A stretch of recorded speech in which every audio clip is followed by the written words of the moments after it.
Hey guys, this is going to be my Mandalorian Season 2, Episode 4 review video, and if you guys want to stay tuned for all the reviews I'll be doing till the end of this year, make sure to subscribe and hit the notification bell so you don't miss a bit. And be sure to check out all the other things I do. I do Among Us videos, I do Mandalorian videos, it's all on my channel, so make sure to go check those things out. And now let's get on to the video. And just a warning, this will contain spoilers for the episode, so if you haven't seen it yet, go watch it and come back. So we finished off the last episode with Mando flying away into space, going to see Ahsoka, and he's with Baby Yoda, obviously, and he's bringing Baby Yoda to Ahsoka. Now, Bo-Katan told Mando about Ahsoka, and that's why he's going to see her, because Bo-Katan knew Ahsoka from Rebels and Clone Wars. Now, this episode started off with Mando on the ship trying to fix the ship, like wiring and such, and Baby Yoda's in this little trapped area fixing the wires that Mando can't fit in there. He's fixing the wires, and Baby Yoda's having a hard time understanding what Mando wants him to do. He's like, put the red one with the blue one, and Baby Yoda's like, huh? I thought that was kind of funny. Mando decides he'll just fix it later because Baby Yoda isn't a help at all. He's just a little kid. And he noticed that they won't have enough fuel or something, and they can head to the planet where they were in the last season, that kind of rocky lava planet, and meet up with Cara Dune and Greef Karga, which were the characters from the last season. I'm pretty sure this planet's called Navarro or Navera or something like that, and it's mostly rocky, but there is a little bit of lava in there. So he lands his half-broken ship, and actually the door doesn't even close all the way down, like it doesn't fold out. He has to hop off of the ship because it's so broken like that. So Greef and Cara are waiting for him to land, and he does, and he shakes hands with them, and Greef Karga is actually really happy to see Baby Yoda. I mean, they haven't seen them in a really long time, and they formed a good relationship in the last season, so I can understand why he's like that. So Greef and Cara tour him around town. It definitely has progressed, because everyone thinks Moff Gideon is dead and Moff Gideon hasn't been there in such a long time. It has become a really good town, a really successful town. So they head into a school, which I don't think we've ever seen a Star Wars school before. There's a bunch of children. None of them are like aliens, which is surprising. They're all human children. And they set Baby Yoda down one of the seats and leave him there just because the mission that they're about to go on is very violent, very dangerous, so they want to leave Baby Yoda where he is. And Mando's a little bit defensive about this. He wants to keep Baby Yoda with him because he just wants to keep him safe, but Greef said, oh, it's for the best. He might get hurt. Let's just leave him at this school. They do leave him there, and Baby Yoda, they sit him in a very, very small seat, and everyone's like, ooh, who is that? Is that a new student? And Baby Yoda looks to the right, the student next to him, and he sees macaroons or something, some sort of food, and he wants it. And the kid sees that he wants it, and he shakes his head no and continues looking at the teacher.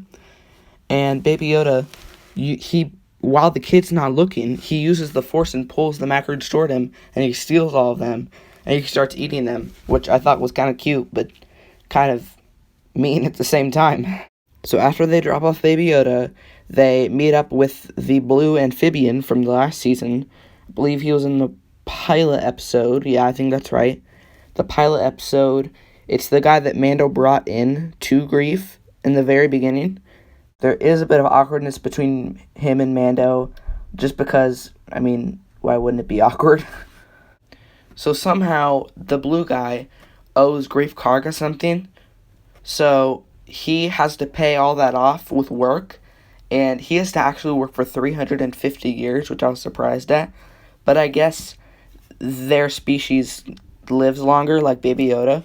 So this blue character has to tag along with them, and basically Greef Karga explains to Cara and Mando that they're trying to take over and infiltrate this old Imperial base that is being used lightly, but not that much. There are still some troopers in there. If they take control of that base, they can take control of most of the planet, and their planet will be prosperous.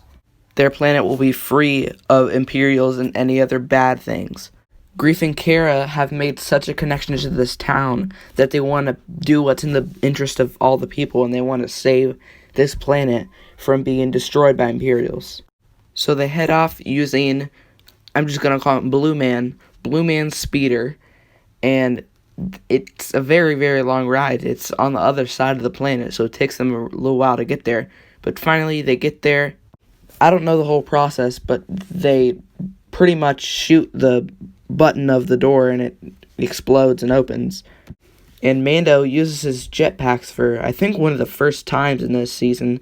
He flies up above onto the landing pad, I guess. It's really high up above the canyons. And he checks to see if there's anyone there. And then it goes quiet for a second. And then you just hear a stormtrooper falling, and it just falls right in front of them. You just hear a lot of fighting up there, and then Mando flies back down, looking cool as ever. I've got to say, I really like his jetpack. I think it's super cool, and I think I really want to see it more in this season. So they finally go inside the space, and they're kind of sneaking around, looking around for things that are important, and because this is built on a lava planet, or on a rocky lava planet, there's kind of a volcano inside of the base, which is weird. Somehow, some button activates it. It makes it explode, and they press it so that the whole base will explode, and they run out of there, and they eventually run into some Imperial stormtroopers, and they get into some fights. Eventually, when they drive out all the stormtroopers and officers, they head into a room with a bunch of tanks, and they find out that this isn't a military base, this is a lab, and this is where the fun comes in. This is where the fun begins. So they go through old messages in the intercom, I don't know what it's called, but they go through old messages, and they see a message from that doctor guy in the last episode. I think his name is Dr. Pershing, I believe. And he was the guy who assisted the client that Mando was supposed to deliver Baby Yoda to. And in the recording, Dr. Pershing says that they tried to extract blood from... They're talking about someone, but we know it's Baby Yoda. They tried to extract blood from Baby Yoda, but they got too much. They got just enough where Baby Yoda wouldn't die, because babies need a lot of blood. They're trying to extract the blood from Baby Yoda because the blood contains midi-chlorians, which midi-chlorians is what makes you force sensitive. They're little particles inside your blood that make you force sensitive, and the more you have, the more powerful with the force you are. So they're trying to get a hold of Baby Yoda's force powers for some reason, and this connects back to the tanks I talked about earlier. There are people or creatures or something in that tank, and I believe they're trying to put those midi-chlorians that they collected from Baby Yoda into those people, and they're making a bunch of force-sensitive clones, which I think is very bold, but I think it is possible. And at this point, the Empire has been defeated for the most part, and I think they're either creating clones of Palpatine, which we see in The Rise of Skywalker, or they're creating the clones for Snoke, which we also saw in The Rise of Skywalker. This would line up, and I think it's very possible, very plausible. Let me know what you think in the comments. Now, obviously, Mando and the crew are shocked by this news. They pretty much figure out that it's about Baby Yoda. They don't know all the details, though. It's a very vague message.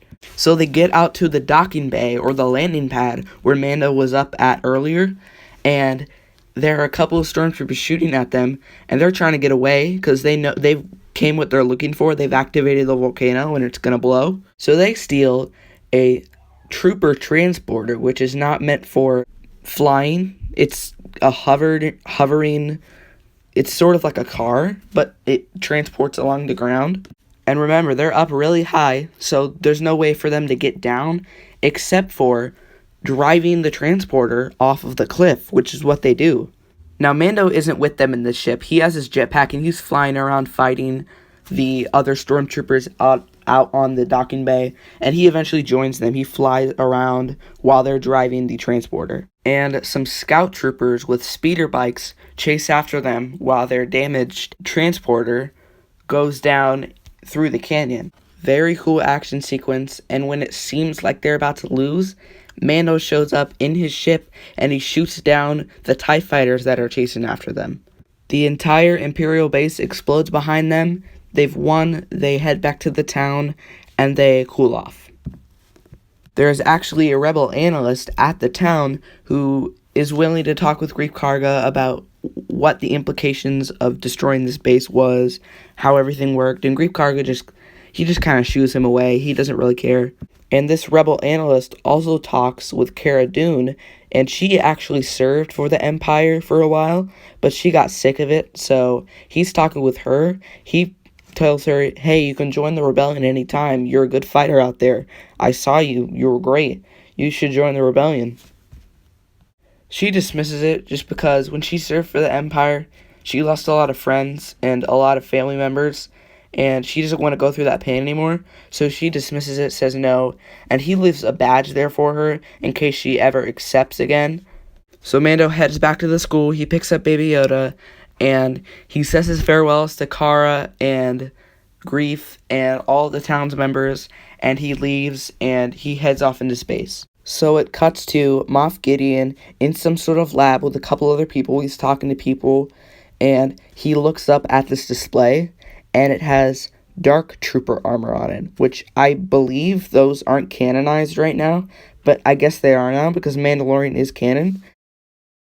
And an officer walks in and tells Moff Gideon that Mandalorian has the asset, and the asset is referring to the child, and we do know that Moff Gideon is searching for the child. So it ends with a menacing look on his face. He's ready to find Baby Yoda, and the episode ends. Overall, great episode. I really enjoyed the action here. Very on point. I'm probably going to give this an 8 out of 10. Thanks for watching, and may the Force be with you.